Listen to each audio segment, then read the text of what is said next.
साथियों नमस्ते।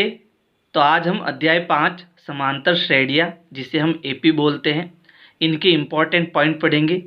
और इससे पहले के जितने भी वीडियोज़ है वो सारे मैंने प्लेलिस्ट में डाल दिए हैं, तो आप प्लेलिस्ट में जाओ और सारे वीडियोज़ जो है आराम से देखो। यहाँ पर जो हमारा पहला पॉइंट है वो है समांतर श्रेणी की परिभाषा। क्या होती है समांतर श्रेणी? तो यहाँ लिखा है, एक समांतर श्रेणी संख्याओं की एक ऐसी सूची है जिसमें प्रत्येक पद पहले पद को छोड़कर अपने पद में एक निश्चित संख्या जोड़ने पर प्राप्त होती है, जैसे A1, A2, A3, A4 dot dot dot AN। अब इसको समझो, यहाँ पर परिभाषा क्या कह रही है कि संख्याओं की एक ऐसी सूची होती है, जैसे मैंने बहुत सारी संख्याएं ली और उनकी एक सूची बनाई, ठीक है, जिसमें हमें कौन सा पद छोड़ना है? पहला पद छोड़ना है। जैसे मान लो मैंने पहला पद क्या ले लिया? 2 ले लिया, ये मेरा पहला पद ले लिया, ठीक है। अब आने वाले जितने भी प्रत्येक पद है 2 के बाद में, वो एक निश्चित संख्या जोड़ने पर हमें मिलेंगे। तो एक निश्चित संख्या, जैसे मैंने मान लो एक निश्चित संख्या ले ली 3, यानी हर बार मुझे 3 जोड़ना है। तो जैसे ही मैं 2 में 3 जोड़ूंगा तो कितना मिल जाएगा? 5। यानी 2 के आगे वाला पद मुझे कैसे मिला? 3 जोड़ने पर मिला। कितना मिला? 5 मिला। अब 5 में जब मैं 3 जोड़ूंगा तो मुझे कितना मिल जाएगा? 8 मिल जाएगा। यानी अगला पद मुझे कैसे मिला? फिर से 3 जोड़ने पर मिला। फिर 8 में जब मैं 3 जोड़ूंगा तो अगला पद क्या मिल जाएगा? 11 मिल जाएगा, है ना। ये भी मुझे कैसे मिला? 3 जोड़ने पर मिला। तो ऐसे में बहुत सारी संख्याएं यहाँ श्रेणी में लिख सकता हूँ। इसी को हम क्या कहते हैं? समांतर श्रेणी कहते हैं। क्या है परिभाषा? संख्याओं की एक ऐसी सूची जिसमें पहले पद को छोड़कर एक निश्चित संख्या जब हम जोड़ते जाएंगे तो जो श्रेणी बनेगी उसी को हम क्या कहेंगे? समांतर श्रेणी कहेंगे। और इससे हम किससे लिखते हैं? इसको हम एपी से भी लिखते हैं, ठीक है। आगे है, जैसे 4, 7, 10, 13, 16, 19 और 22, ये जो समांतर श्रेणी है इसमें 4 के बाद मैंने कितना जोड़ा? 3 जोड़ा। तो 4 में 3 जोड़े पर 7 मिला, फिर 3 जोड़ा तो 10 मिला, फिर 3 जोड़ा तो 13 मिला, फिर 3 जोड़ा तो 16 मिला, फिर 3 जोड़ा 19 मिला, और 19 के बाद जब 3 जोड़ा तो 22 मिला। और ऐसे में अनेक अनंत पद जो है इसमें ज्ञात कर सकता हूँ। और ये जो संख्याओं की सूची है इसी को हम क्या कहेंगे? समांतर श्रेणी कहेंगे। अब यहाँ पर अगला पॉइंट है महत्वपूर्ण बिंदु, यानी जो हम समांतर श्रेणी पढ़ रहे हैं इसमें हमें कौन कौन से बिंदु है जो याद रखने हैं वो हमें पढ़ना है। तो यहाँ देखो, पहला पॉइंट है एपी का प्रथम पद। तो हमने जो अभी सूची बनाई थी समांतर श्रेणी की, ठीक है, इसमें बहुत सारे अंक है और सबसे पहला जो अंक है 4, इसी को हम क्या कहते हैं? प्रथम पद कहते हैं, ठीक है। इसके बारे में पढ़ते हैं। देखो, श्रेणी का सबसे पहला पद प्रथम पद होता है, इसे हम A1 से लिखते हैं। यानी जो हमने श्रेणी बनाई थी A1, फिर उसके बाद A2, फिर इसके बाद A3 और लास्ट में हमारी AN, यानी ये अंतिम पद है। तो यहाँ पर सबसे पहला जो पद है इसी को हम क्या कहते हैं? प्रथम पद कहते हैं। और इसे हम किससे लिखते हैं? A1 से लिखते हैं। यानी अगर इस श्रेणी में अगर मुझे बताना है पहला पद कौन सा है तो मैं कहूँगा जो A1 है वो हमारा यहाँ पर कितना है? 4 है। फिर देखो, दूसरा पॉइंट है एपी का अंतिम पद। तो श्रेणी का अंतिम पद या nवां पद अंतिम पद होता है, इसे हम AN से लिखते हैं। तो यहाँ पर देखो, जो मैंने समांतर श्रेणी बनाई है इसमें सबसे लास्ट में मैंने AN लिखा, तो इसी को हम अंतिम पद कहते हैं। तो यहाँ पर सबसे लास्ट में जो हमारी अंक है वो कितना है? 16 है। तो ये हमारा क्या हो जाएगा? अंतिम पद हो जाएगा। इसे हम किससे लिखेंगे? AN से। तो अंतिम पद जो है यहाँ पर हमारा कितना आ गया? 16 आ गया, ठीक है। फिर देखो, यहाँ पर है एपी के पदों की संख्या। श्रेणी के सभी पदों की संख्या उसको पदों की संख्या कहलाती है। यानी कि यहाँ पर जो हमने श्रेणी ली है यहाँ पर कितने पद है? 1, 2, 3, 4 और 5, इसमें टोटल 5 पद है, ठीक है। तो ये टोटल पदों की जो संख्या है इसी को हम क्या कहते हैं? एपी के पदों की संख्या। इसे हम किससे लिखते हैं? तो इसे हम n से लिखते हैं। पदों की संख्या को किससे लिखेंगे? n से लिखेंगे। यानी यहाँ पर टोटल कितने नंबर है? 1, 2, 3, 4 और 5, टोटल 5 यहाँ पर पद है, 5 अंक है, ठीक है। इसे हम किससे लिखेंगे? n से लिखेंगे। फिर उसके बाद है एपी का सार्वअंतर। ये इंपॉर्टेंट है।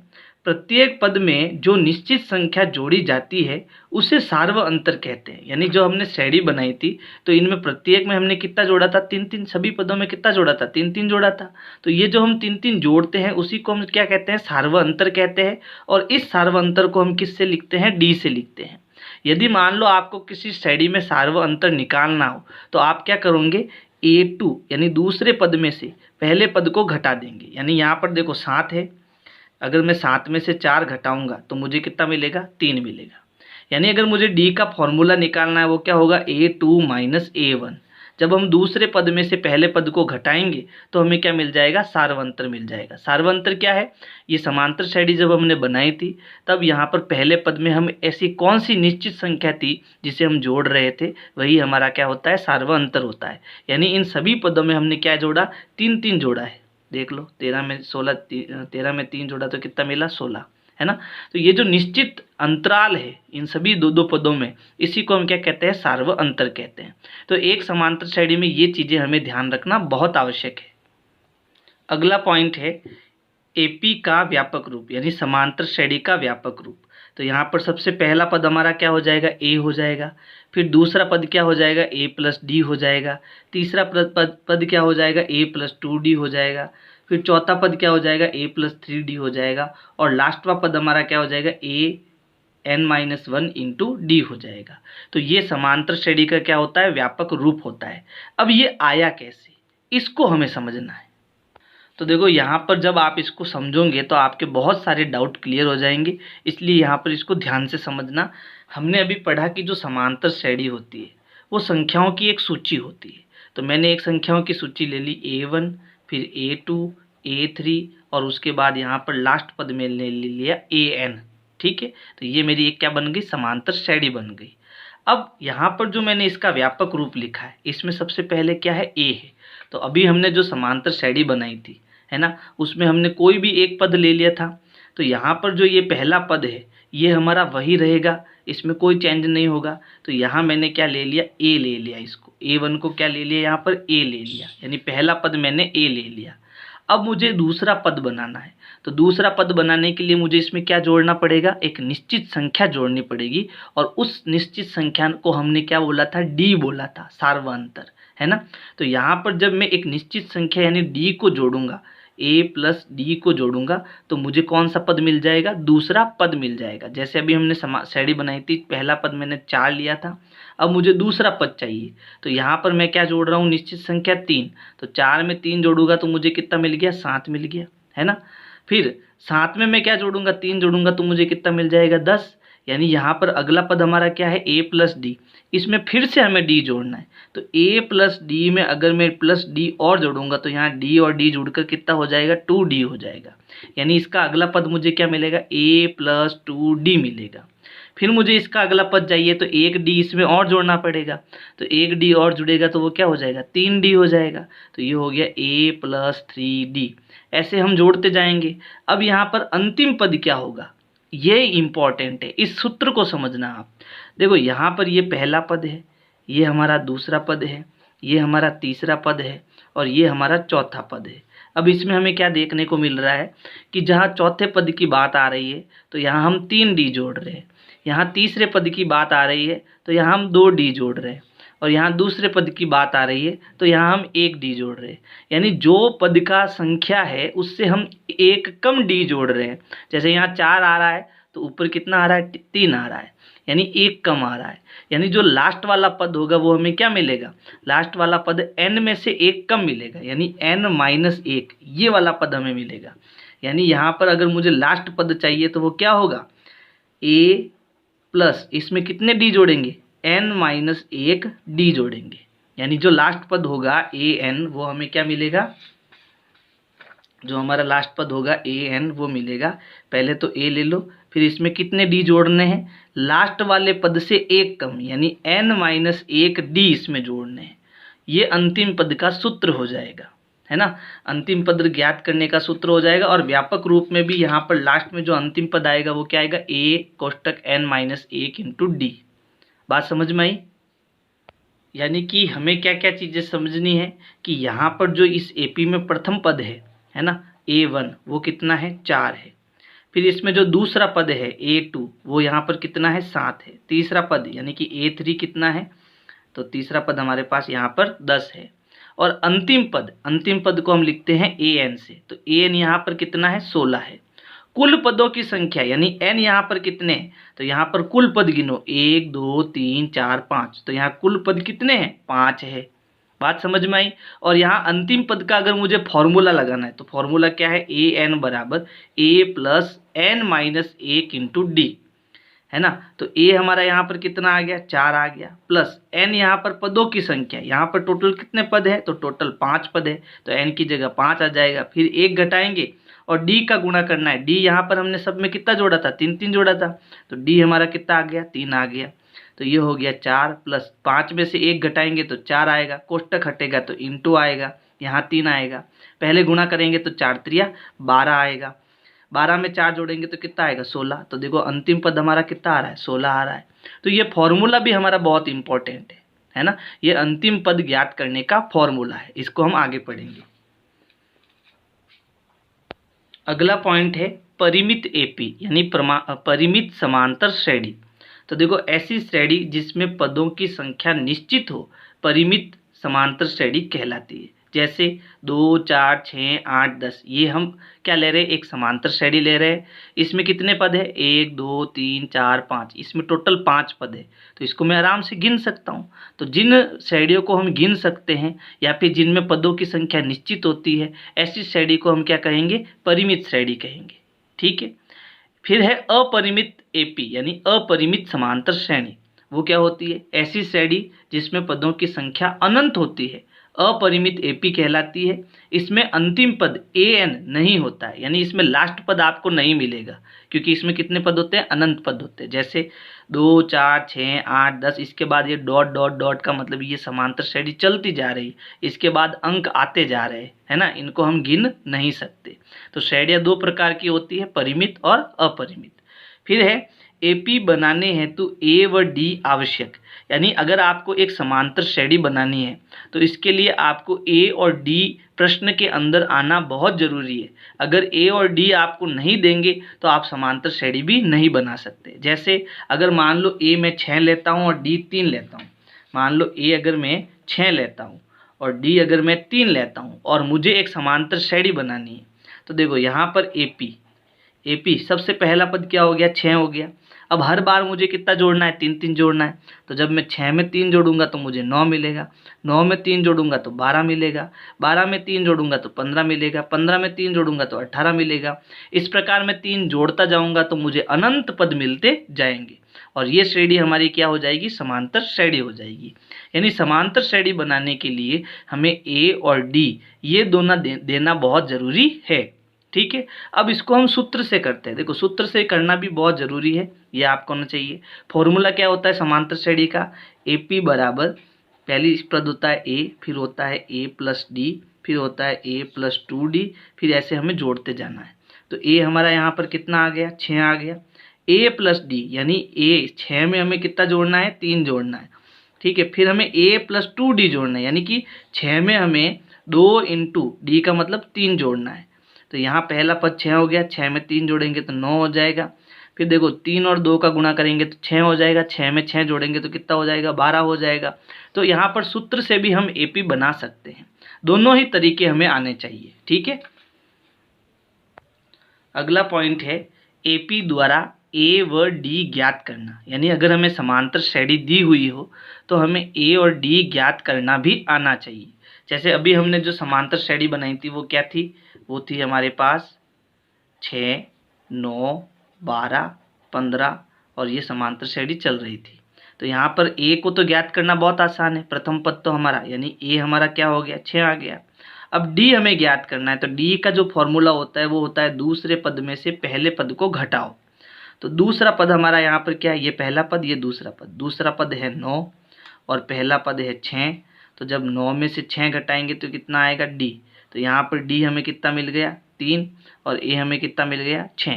तो समांतर श्रेणी से हमें ए और डी ज्ञात करना भी आना चाहिए।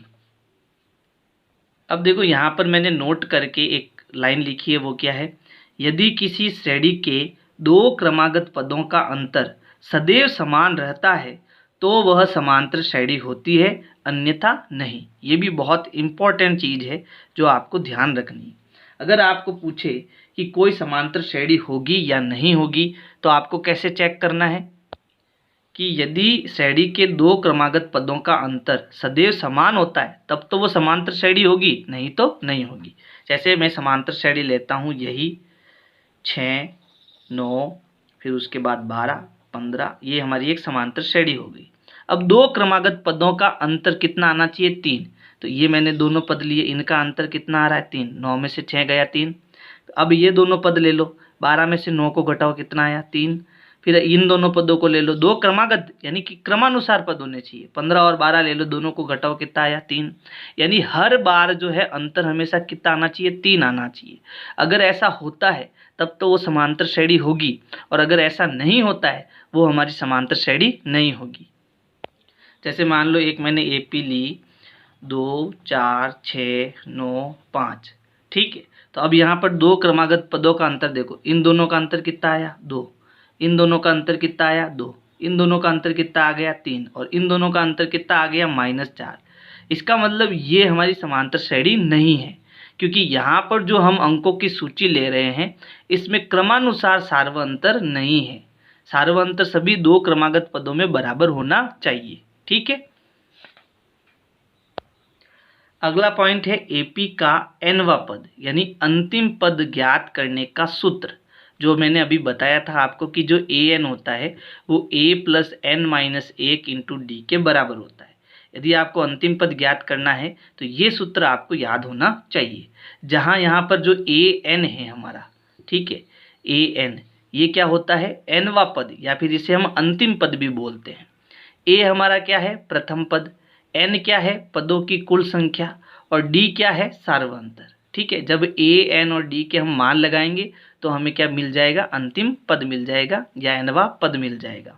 फिर अगला जो सूत्र है वो है AP के प्रथम n पदों का योगफल। पहले इस लाइन को समझो, तो इसे हम एक उदाहरण से समझते हैं। यहाँ पर देखो मैंने एक समांतर श्रेणी ली है 2 4 6 8 और 10। तो इसमें कुल कितने पद है? 1 2 3 4 और 5, टोटल 5 पद है। और यहाँ पर मैंने लिखा एपी के यानी इस समांतर श्रेणी के प्रथम यानी स्टार्टिंग से n पदों का, यानी टोटल कितने पद है? 5 पद है। तो 5 पदों तक योगफल क्या होगा? 5 पदों तक योगफल का मतलब इन सबको जोड़ो। तो देखो 2 और 4 6, 6 और 6 12, 12 और 8 कितना हो जाएगा? तो 12 और 8 20, 20 और 10 कितना हो जाएगा? 30 हो जाएगा। तो यहाँ पर इन सभी पदों का जो जोड़ है वो हमें कितना मिल गया? 30 मिल गया। लेकिन ये तो मैंने एक आसान समांतर श्रेणी ली है, इसकी जगह यहाँ पर 30 पद होते, है ना, और अलग समांतर श्रेणी होती, तो फिर ये इनका योग हम कैसे करते? तो इसके लिए हमें यहाँ सूत्र दिया। सूत्र क्या होता है? सभी पदों का जो योग है यानी s को हम सम बोलते हैं अंग्रेजी में। वो सूत्र होता है s बराबर n/2 कोष्टक में 2 into a plus n-1 into D. ये सूत्र होता है। अब ये सूत्र लगाकर देखते हैं ये 30 हमें मिलता है या नहीं मिलता है। तो देखो s बराबर n क्या है? पदों की संख्या।